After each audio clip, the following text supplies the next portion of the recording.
qarg'ish olib itga aylangan ayol qismati. Ikkinchi qism. Birinchi qismda kelin eri ishga ketgandan keyin qaynonasini xo'rlaydi. Ovqat bergisi kelmaydi.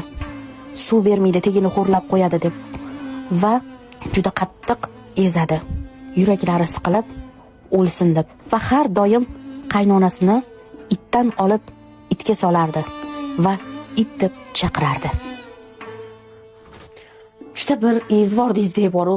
Mana shu itga o'xshab akillavras, mana shunday qildingiz. Suv bering bolam. Rahmat. Suvdek serob bo'ling qizim. Yana bering. Ko'proq bering kelin. Suv bo'ladi sizga. Ha, siz suv ichingda etingizni xo'rlang. Men tozalang etingizni. Suv. Suv yo'q sizga. Yo'q dedim. Suv dedim.